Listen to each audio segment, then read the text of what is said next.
Welcome to the D-Shift podcast, where we provide inspiration, motivation, and education to help you transition from the challenges of divorce to discover the freedom and ability to live life on your own terms. Are you ready? Let's get this shift started. Hello, and welcome to this episode of the D-Shift podcast. And today we have an expert, a clinician, who's going to talk to us about trauma and dealing with, especially how trauma impacts loss and how loss impacts trauma, because there's kind of a give and take there.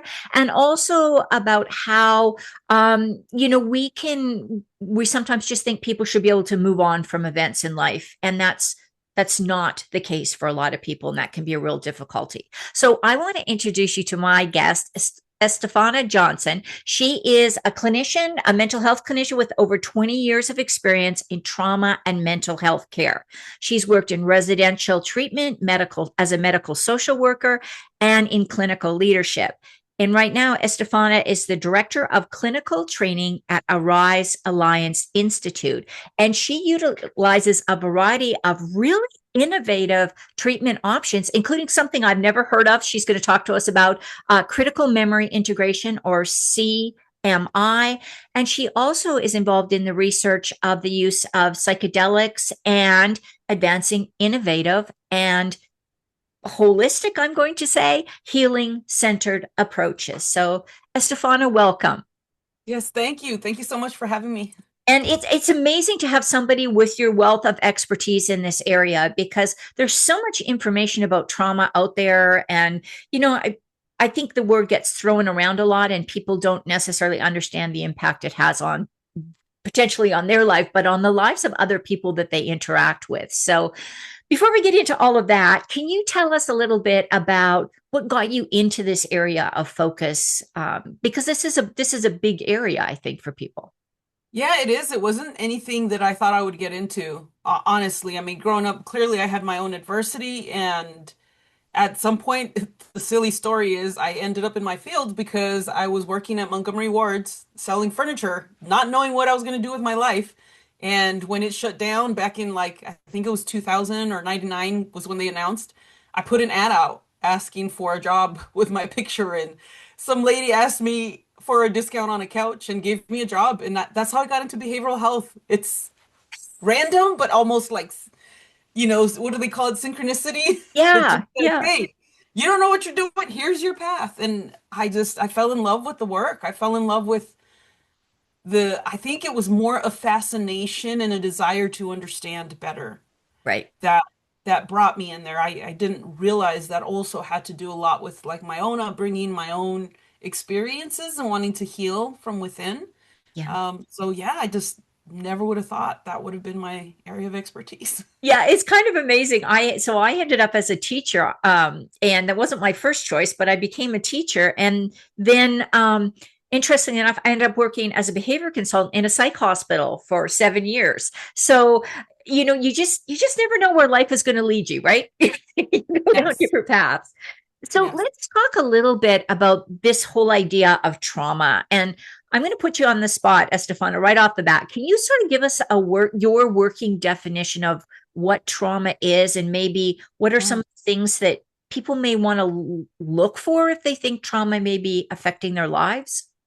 So trauma by definition would be an injury, right? So like if you have medical trauma, you see someone lost an arm or got a cut or something like that. In terms of psychologically, I would really define it as a loss that has not been integrated, that has not been resolved. Because we all go through adversity, but not everyone who goes through adversity is traumatized by the adversity, meaning like the DSM definition, the diagnostic manual definition of where it inhibits your life in some capacity or it derails you in some capacity, really where you're having nightmares, flashbacks. So your mind has not moved to the present. Parts of you or some aspects are continuing to respond to something that you already survived, something that is in the past. And there's a reason for that. It's a very good reason. It's how our brain works, is it you go through an experience and it tries to make sense of it.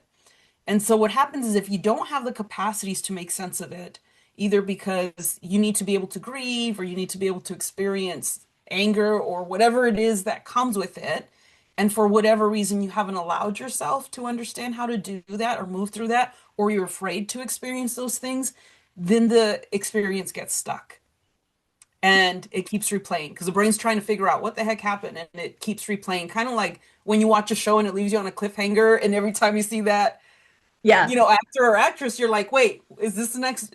I just want to finish it off. I want to know what happened. The right. brain's the same thing. It's curious. It wants to know the end. And if it can't put those puzzle pieces together, it will continue seeking for answers.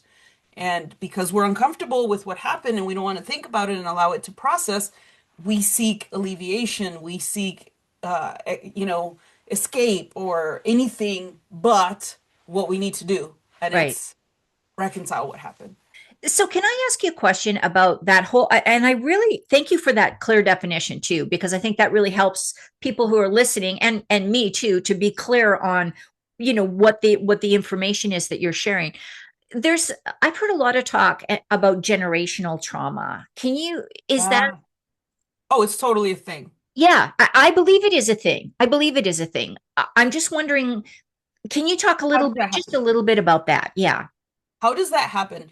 So I don't know if I would call it generational trauma. I would call it generational data. It's Okay. like the gift that keeps being regifted Right. because the Okay. people before us didn't know what to do with it. It's a very crappy gift. So we usually give it away at, Secret Santa or whatnot, but they didn't know what to do with it. They didn't know how to transform it. So they keep handing it down. And I don't know if you ever heard that trauma that is not transformed will become transmitted.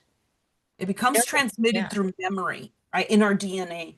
So, first, we have to understand that memory is more than just an event that happened to you, it's the experience of the event, which means that in your DNA, there are experiences that have been handed down through generations that have caused your nervous system, your body, your cells to adapt and say, oh, this frontal lobe seems to be pretty useful in society. So let's expand how the brain, right? The brain evolves over time based off of the environment on, our experiences as humans.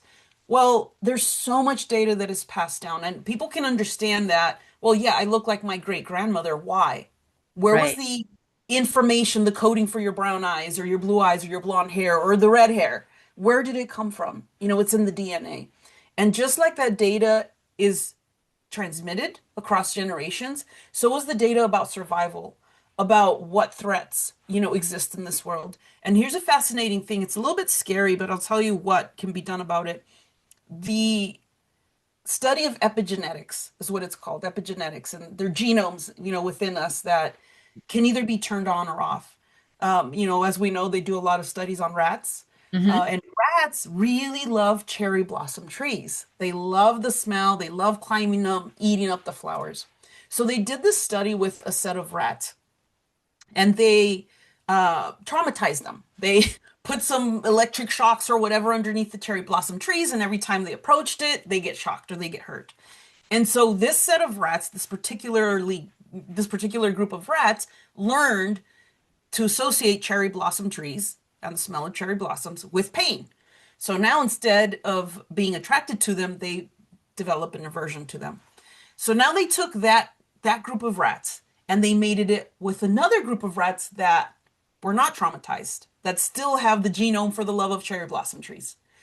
And the next generation of rat babies, 100% of them had the aversion to the cherry Wow. blossom.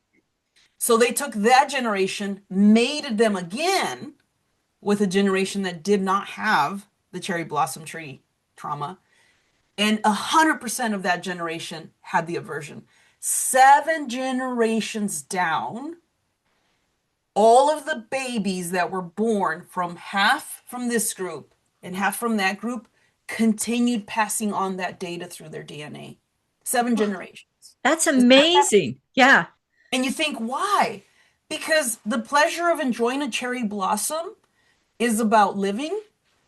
The danger of being injured or hurt by a cherry blossom is about surviving. Right. Our bodies are wired to pay particular attention to anything that threatens our survival. They're not wired to look for enjoyable things in life. That is secondary to survival. So much so that for 7 generations, this survival mechanism got in the way of the little rat babies enjoying cherry blossom trees. And it happens the same in life with That humans.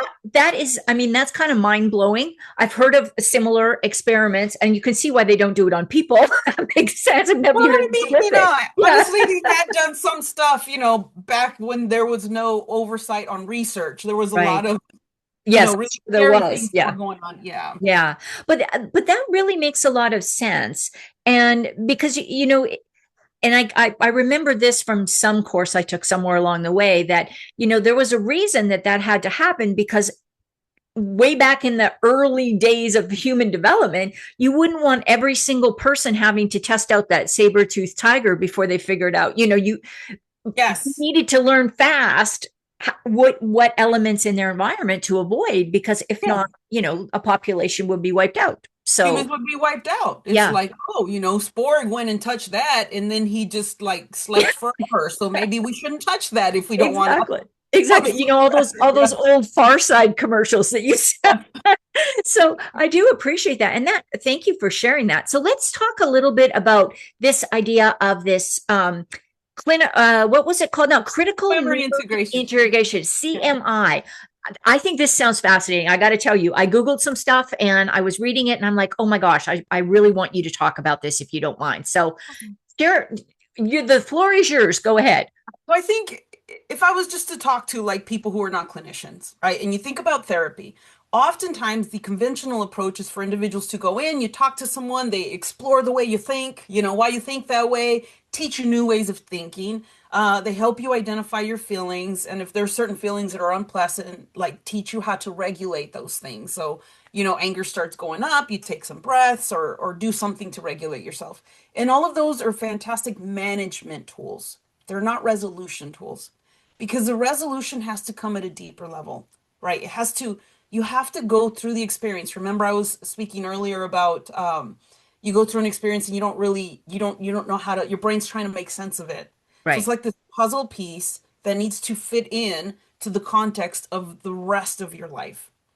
And if that puzzle piece brings with it discomfort, like whether it be terror, fear, anger, rage, whatever is uncomfortable for you, sadness, grief, and you don't want to be sad because it makes you look weak, or you don't want to be angry because you don't want to hurt people, or you don't, whatever fear you have over that emotion, it's like the emotion is like the saliva that helps your mind digest the information so that you can integrate, meaning make meaning or sense of it as it applies to you in your life and release what doesn't serve you.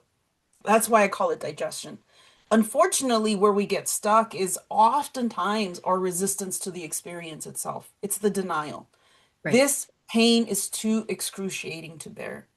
Humans are meant to go through adversity because, I mean, look at life. Things happen. Loss is a part of life. And I would say any trauma is a form of loss, whether it be loss of a life or it be loss of a relationship, loss of hope, loss of safety. Really, every trauma has a loss of safety, of a sense of safety. Sometimes it's loss of agency, feeling like you had no control in that situation and Right. you lost a bit of yourself. So, all trauma is really related to some type of loss. Now, with loss comes grief.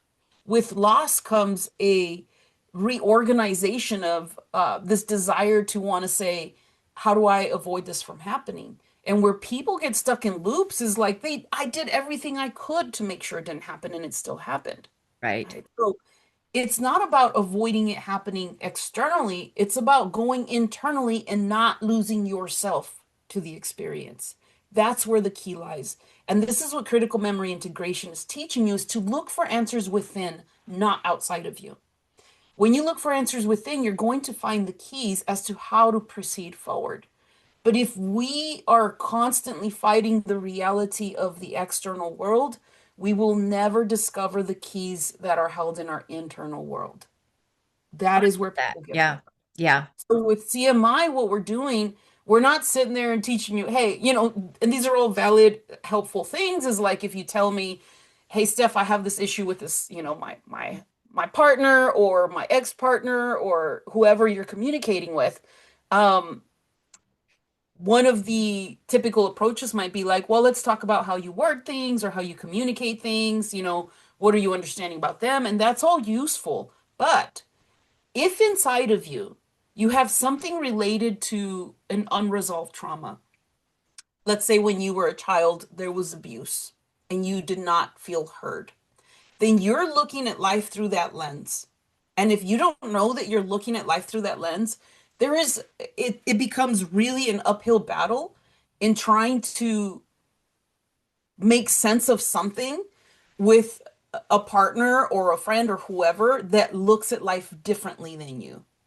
So I kind of akin it. I think I had a pair of red glasses in here. I don't know what I did. It would have been very handy to just pull them out and put them on. But here's some clear ones just to illustrate that. So think about how our brain makes sense of experience by looking at it through the experience in the past, right? How do I know this is a cup?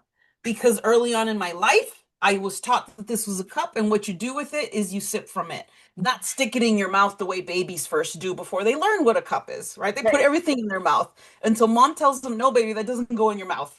That dog, leave the cat alone, don't lick the cat, or things like that. We learn all of these rules about how the world works, and those rules sometimes are coming down from generations that say you don't trust people, Right. or generations that say, oh, that sad feeling, oh no, that makes you weak. Suck up those tears, shove it down to the depths of the back of the closet, and get up and move on. Yeah. So now this very natural organic process that was made to help you digest experience has been thwarted. It's been eliminated. Yeah. And it causes a lot of problems long term. All of us look at life through our own lens of experience, right? What our opinions to how we view and how we interpret things, it is coming back because that's how the brain works. It has to use data from past experience as reference points in how to move through life. Right. You can drive better in a city where you know the paths, you Yeah. know the roads, right? Then you can't when you go, especially Boston. No hate on Bostonians, but I don't know who the heck created your map, but I don't know what kind of psychopath like There's like I no lanes. They go like this. it's like a scribble with a crayon. They're like, yeah, that looks good. Let's make the streets like that. And they're all one ways. I And it agree. just, if I don't know the path, I'm like, no, this is unfamiliar. Take me back to Grid City where I know how to get around. Right. And the brain does the same thing. Is like, what? Connection, safety? Oh no, I don't know what to do with all that niceness. Take me back to like Drama Land where life is intense and hard, like Right. that's how our brain works. And unless we know how to step outside of that, we forever stay stuck in these loops because that's how our brain not only does it function that way and what's comfortable, but it interprets things that way. Right. So if I still have the unresolved pain of not being seen as a kid, of being disrespected, and now my spouse approaches me with some type of issue or something to address, and I'm looking at him through that lens, my first thing's going to be watch your tone with me. Yeah. Well, he didn't have a tone, but now he does because Yeah. where's this coming from? It's not coming from the now, it's coming from the back then. But unless you realize you're back then and you understand you're back then and you've updated the brain to know that, hey, we moved on past that, we're no longer in that state, you will Right. continue, right, experiencing, re-experiencing, recreating the same experiences over and over again in your life. Yeah. That's where people get stuck. And that's what CMI does, right? It Am I brings helping you it all together. identify? Yeah. Yes, thank you for bringing me back. I have ADHD, so No, sometimes that's good. That was great. I love that description. That was great. so this is where CMI helps you is instead of, so let's say you approach me and you're telling me, hey, I have this issue with, so and so at work, that doesn't see me, doesn't understand me. So let's say, Frankie at work just is really difficult. And I might be like, well, Marty, where do you notice what comes up in your body as you tell me about that? You tell me, oh, all the anger. Because I can't believe, how gets on my nerves that they're even breathing or whatever it is, 'cause Right. sometimes it Yeah. gets to that Yeah. level. So this isn't about Frankie. This is about how Marty is experiencing Frankie, right? Yes. You're a grown person that knows there's options. There's the option of walking away or keeping your opinions to yourself or not engaging, but you're like, no, I want Frankie to change. Right. That's where we get stuck. But if you go internally and become curious about your body's responses, that level of distress is an indicator to me that something within you, how your brain is interpreting the data of what's happening, or your nervous system has now activated a threat response. Right? Now, it's not a life or death situation unless Frankie's a psychopath that's about to kill you. Then we have other issues and it should be appropriate. Then you need to run, right? Right, But right, most of the time, Frankie just does what Frankie does. You know, they have a certain way of doing things and it just doesn't align with what you know. And so in that case, it's about, well, how's Marty interpreting that information? yeah, So when we go inwardly, and I have you follow, that's what we call a signal, how your body's responding. You're going to discover there's probably layers of other emotions that are involved in this response. And if you continue persisting, if you continue following that signal, you're going to find yourself at a place where there's this like aha moment. And that aha moment might happen implicitly, like all of a sudden there's a shift. You're like, I mean, I guess I could just, avoid Frankie. right, Or it could be very explicitly like, holy crap, Frankie is just my alcoholic father in a Frankie meat suit. right, That is what my brain is interpreting, is that here you are feeling like a 5-year-old or a 6-year-old, not being able to do anything, and that intensity in your chest is very familiar to that moment. yeah, And oftentimes, some of like psychotherapy will do what they call inner child work, right, which would yes, be these type of instances, right? But not every memory will reveal itself in the context of an inner child. And right, that's where people get stuck. If it does, then you can use your imagination to tell that kid, earlier Marty, little Marty, like, hey, baby, I got you. You're safe. You're right, not living with that alcoholic father anymore. You're right. free and you actually have choices. Frankie's just being Frankie. You can be you. And Uh, that feeling yeah. frees itself, That right? that is so wonderful, and I can just see how powerful that is because, um, I work with a lot of my clients on that because they're in high conflict divorce situations, and they just. I heard a saying actually, a training I just did recently where they said you can be healthy, wealthy, and rich, or you can be right, but you can't be both. Because and that's what we do, right? We hang on to that. As a matter of fact, it was Melissa Deely and Billy Adney's training that I was at when I heard that, and I all of a sudden that just clicked to me because we will give everything up to be right about what how we perceive something. So here's the issue is that you can only be right with you. Yes, You can that, only be right with you. And when you grasp that, when you understand that if I'm right about your approach, about your attitude or whatever, it's only right for me. It's how I'm experiencing you. That doesn't mean that that was your intention right. or that Yes, that is what, you know what I'm saying? That's where we're wrong, is yeah, that nothing about what other people do has to do with us. exactly. Yes, What other people do has to do with them. yes, How we interpret them, the meaning we give to them, and what they're doing is what elicits a response within us and often a reaction within us. And right, that's where we lose control. That's where we try to prove that they are the ones right. because we don't understand how the brain works. The brain interprets data from outside of us based off of its own reference point. Right. And that's that whole saying, right? Living rent free in somebody else's head when you can manipulate them just by doing, you just, and we've all know somebody that if we've been, could be a sister, a brother, a friend, a colleague. We all know people that are easily triggered and manipulated. Just, yeah. So, Estefana, this has been absolutely amazing. I wish we had longer. I can't believe how fast these conversations go. I think I could listen to you just share these ideas and insights probably for the rest of the afternoon. But maybe we'll definitely have to have you come back and do something else, do a little bit more in depth on this. But if people want to find out more about the Arise Alliance Institute and how you work with people, what would be a way that people can reach out and find out that information? The best way is visit our website, arisealliance.org. We have access to other podcasts on there I believe we have a YouTube channel, but it's Arise Alliance. It has some numbers at the end. I forgot. So, That's okay. you can go on there. You'll find all the links to our social media and you can follow us. Yeah, and connect with us. I mean, we love to hear from people. Our goal is to help humans. That's it. And I have a lot of contact information and websites and LinkedIn and different things. I'm going to put all of that in the show notes.